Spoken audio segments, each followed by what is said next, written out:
E aí, pessoal, tudo bem? Prontos para mais uma aula de inglês? Hoje nós vamos dar uma olhada no present continuous, ou seja, é o presente contínuo, aquele que envolve o verbo to be, mais o outro verbo, mais o ing. É mais uma estrutura importante para você observar para entender melhor os textos, tá ok? Vejam esse primeiro exemplo que eu selecionei para vocês. Alex is talking to his sister and his mother is watching television. Então, Alex está o quê? Falando com a sua irmã. Então, notem que esse sua é o his, né? É o pronome possessivo que se refere a Alex. And his mother is watching television. E a sua mãe está vendo TV. Mais uma vez, his mother, ou seja, a mãe dele, a mãe do Alex. O pronome his se referindo a Alex. E is watching, tem o verbo is, mais watch, mais ing. Is talking. Eu tenho is, tenho talk, mais ing. Perceberam como é que forma-se a estrutura do present continuous? Você tem o sujeito, o verbo to be e mais o outro verbo com ing. Nossa, hein? De um verbo que nós tínhamos, agora passamos a ter dois. E vai ter mais, calma lá. Observem como é a estrutura do present continuous. Sujeito, mais verbo, to be, né, nas suas três formas que nós conhecemos até agora, am, is e are, mais o verbo com ing. Sujeito, to be, verbo, ing. É essa a estrutura básica, ela não é difícil. Funciona com o verbo to be, portanto, para negar, para fazer perguntas, é mais ou menos da mesma forma que nós já vimos.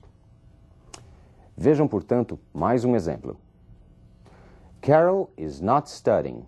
She's talking to her brother. Então, Carol não está estudando. Para eu negar, eu usei not, depois do verbo to be, conforme nós já vimos anteriormente. Studying com ing. Carol não está estudando. She's talking to her brother. Ela, she, né, a Carol, pronome she substituindo, está falando, está conversando com o seu irmão. Her brother, o seu irmão, ou seja, o irmão dela. Her brother, combinando com Carol.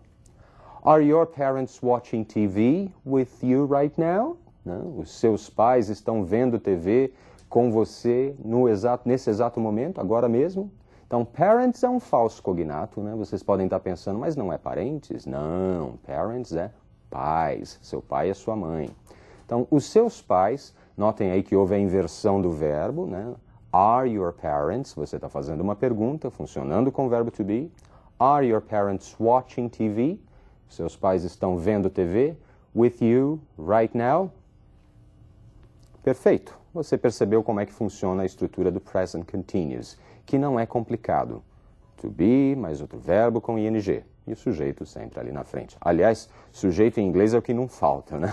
Sempre nós temos o sujeito. Existe até o pronome it para funcionar como sujeito neutro, quer dizer, quando em português falta o sujeito, em inglês entra o it para funcionar. Tem que ter sujeito em inglês, né? Você vê raríssimos casos de omissão de sujeito em inglês. 99,9% do tempo tem sujeito em inglês. Perfeito?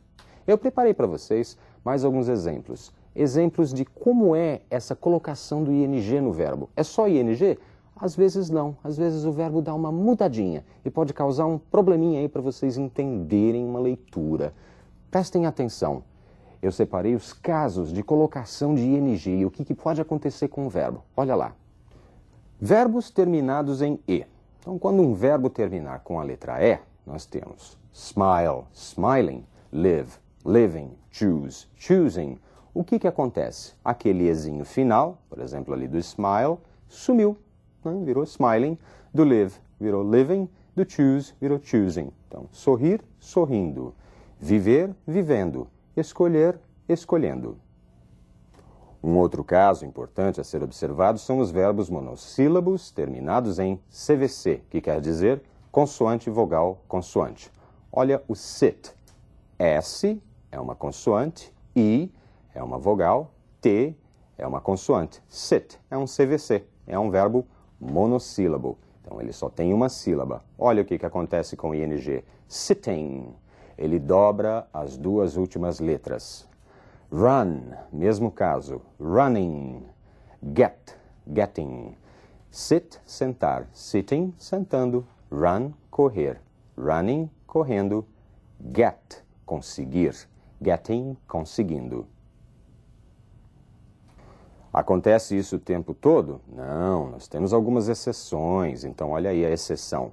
Verbos terminados em W, X e Y. Quando eles terminarem nessas três consoantes, é o caso de sew, fica sewing, não dobra a última letra. Mix, mixing, play, playing. Então, costurar, costurando, misturar, misturando, jogar ou brincar, jogando ou brincando. Verbos com duas ou mais sílabas dependem da sílaba tônica. Observem o verbo admit. A sílaba tônica é o mit. A primeira sílaba, é uma sílaba mais fraca. Então, admit, é ali que está a sílaba tônica. Ele dobra, se comporta como um verbo CVC, consoante, vogal, consoante. Admitting.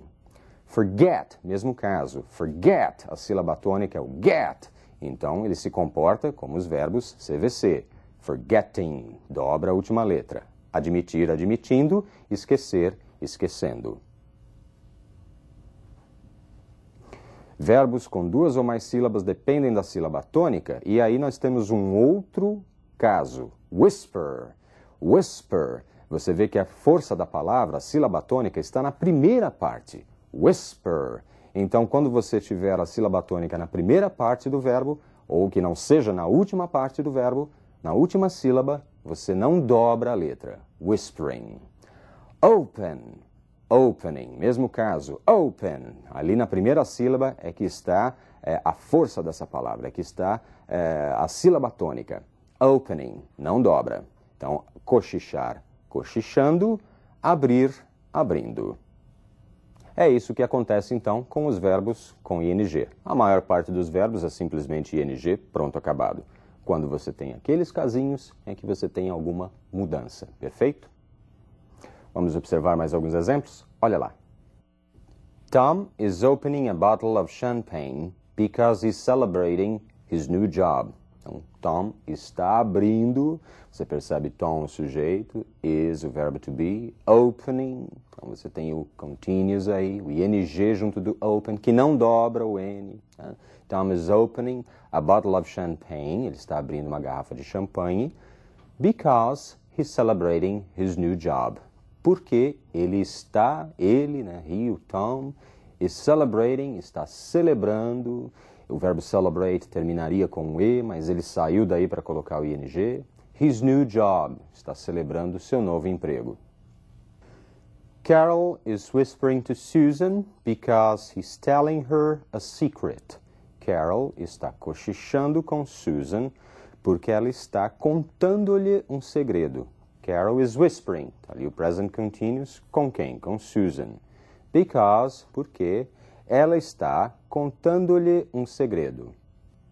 Tom is talking to Carol. He's speaking to her, but she is not listening to him. Então, Tom está falando com a Carol. Ele está falando com ela, mas ela não está escutando. He is speaking. Ele está falando. Esse é o sujeito com o verbo. Is speaking to her. Está falando com ela. But she is not listening to him. Mas ela não está escutando. Him está substituindo a Tom. Ok? E her substituindo a Carol. Perceberam então a utilização do present continuous? Agora, apareceram aí alguns outros pronomes também, him, her, sendo utilizados depois dos verbos, funcionando como objeto. Vamos olhar esses pronomes mais de perto? I, you, he, she, it, we, you, they são aqueles nossos conhecidos já. São os pronomes que funcionam como sujeito. Ao lado deles eu tenho seus equivalentes. Me, you, him, her, it, us, you, them, que funcionam como objeto depois do verbo. Então, são uma outra lista para que você se lembre. Esses pronomes, então, vão estar sempre presentes, também substituindo nomes, substituindo substantivos e assim por diante. Porém, sempre depois de um verbo, depois de uma preposição, funcionando como objeto, enquanto os outros funcionam como sujeito. Que beleza, né? Agora você já sabe identificar sujeito, verbo, objeto. Não é legal? Falando nisso, Vamos observar um exemplo? Tom is talking to Susan and Carol. He's listening to them and they are listening to him. Então, Tom está falando com Susan e Carol. Tá? Ele está as escutando e elas estão o escutando. Então, them substituindo a Susan e Carol. Him substituindo a Tom. Então, você viu que não vale somente os pronomes I, you, he, she, it, tem outros. Tá antes do verbo, é da primeira relação. Tá depois do verbo, é da segunda relação. Vamos ver um diálogo com essa estrutura que nós acabamos de aprender, essa estrutura do present continuous, mais os pronomes, negações, etc. Observem. Hello. Hi, Mandy. This is Lucy. Hi, Lucy. How are you doing? I'm fine.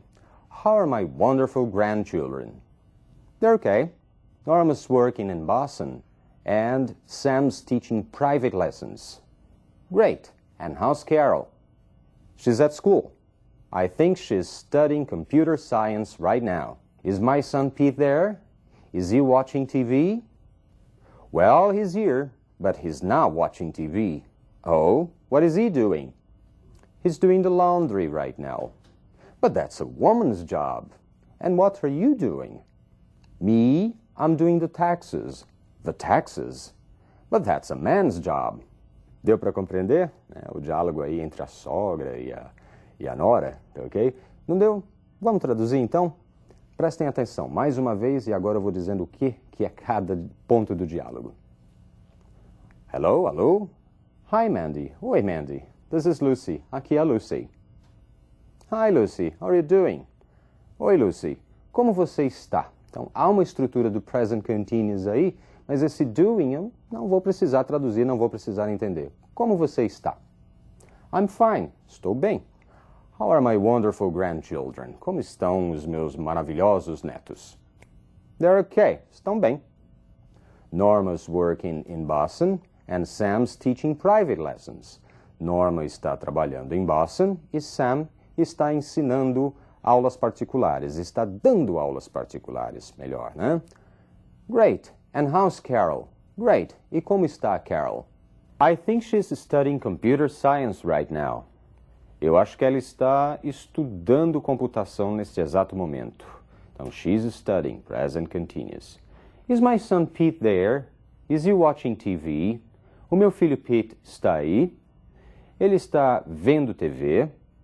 Is my son? Interrogação, não é isso? Is he watching? Interrogação, estrutura invertida. Well, he's here, but he's not watching TV.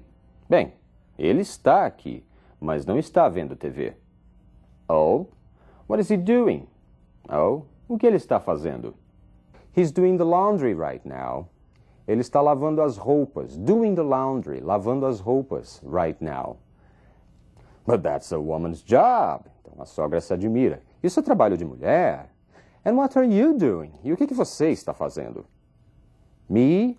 I'm doing the taxes. Eu estou calculando os impostos.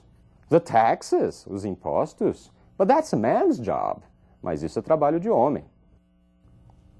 Percebeu o uso do continuous? E percebeu também o uso do verbo do, né, como o sentido de estar executando um trabalho? Doing the laundry, é lavando a roupa.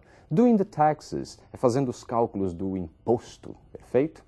Bom, gente, vocês acompanharam a utilização do present continuous, vocês acompanharam a utilização dos pronomes que funcionam como objeto. Espero que vocês tenham conseguido absorver algumas coisinhas a mais também que a gente andou conversando. Por hoje é só, na próxima aula tem mais. Um abraço.